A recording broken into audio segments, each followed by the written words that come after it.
We'll have the latest on Trump both in the courtrooms and campaign trail. A missed deadline is going to keep him from testifying in New York, and a surging Nikki Haley might give him agita in New Hampshire. Curious private meeting with the Donald and the head of the Teamsters coming up. We explain. Teamsters meet with the former president, Donald Trump.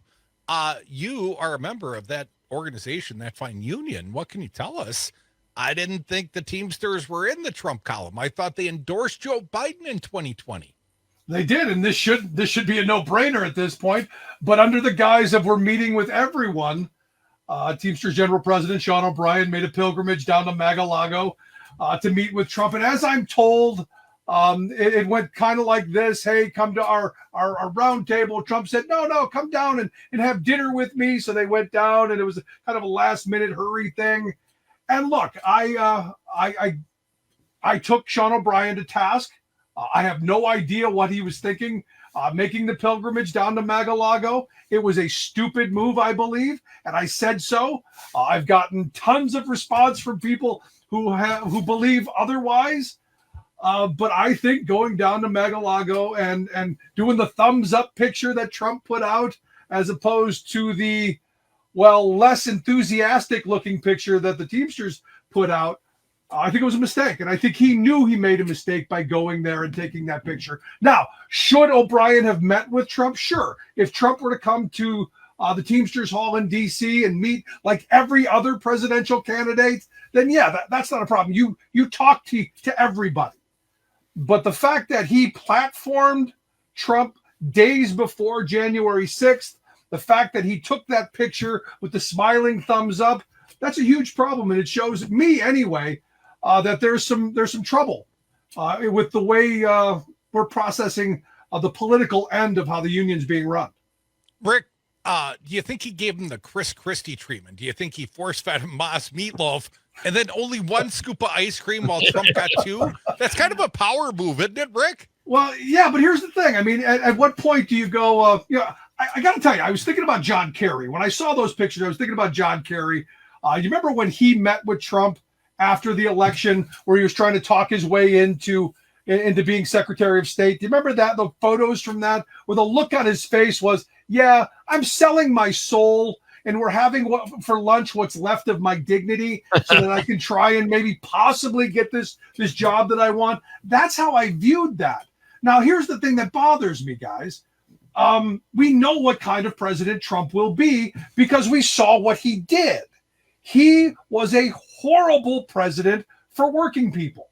The policies that he moved, deregulation, the people that he appointed to the Labor Department, the people that he appointed to the NLRB, all of the decisions that were made were decidedly on the side of corporate America and against working people. In fact, as I said on my show, most of my labor friends during the Trump years stopped bringing unfair labor practices before the National Labor Relations Board because they were going to lose, and they were going to lose badly.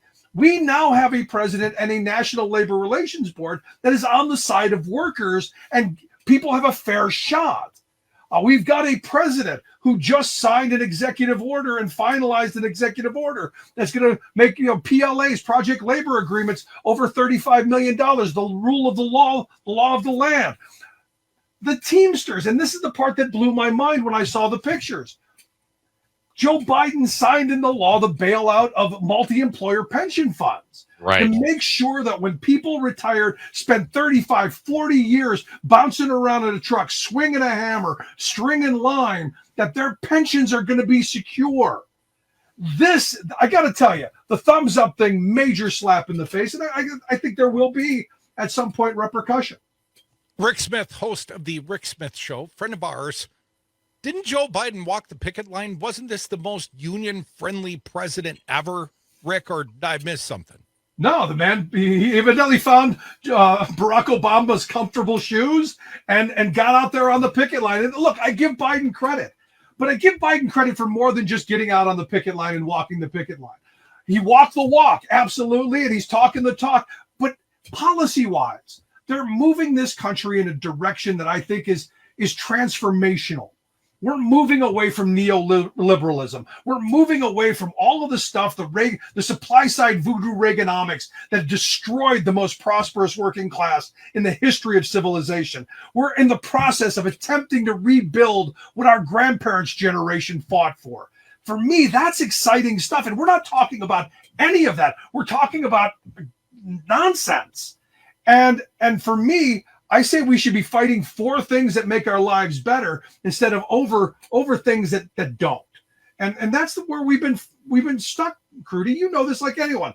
They want us to focus on the stuff that divides us, not what unites us. And I look at this thing with this executive order of project labor agreements. This is going to be good for workers. It's going to be good for communities. It's going to be good for the infrastructure of this country.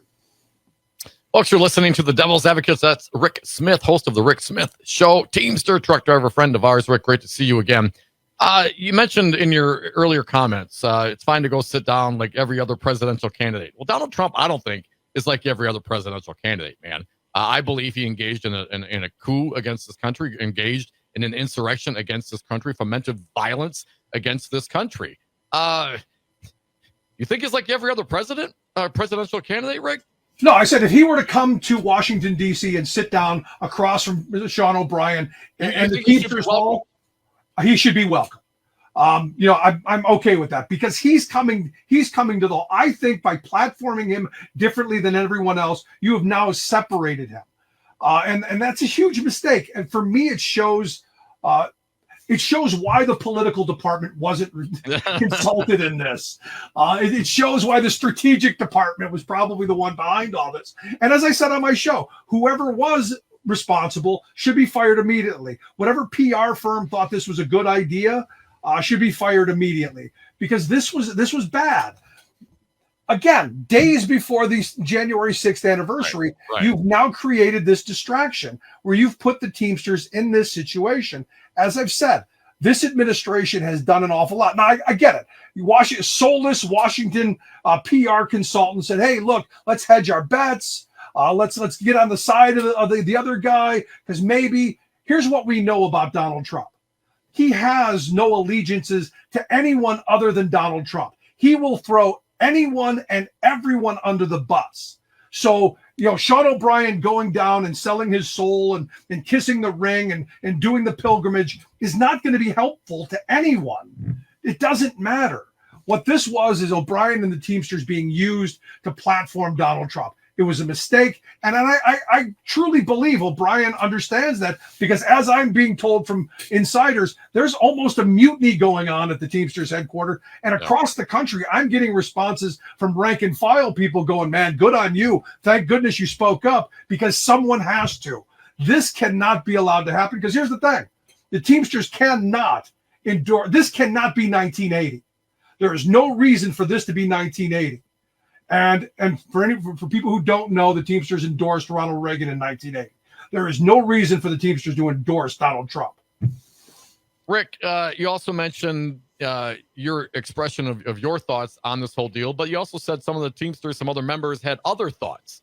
What were the other thoughts? What's the other position? Because certainly, the Teamsters unions aren't all one way. It's like everybody else. There's different opinions. Of those that were fine with it or encouraged it, what's their thought? What's that line of thinking, if you know?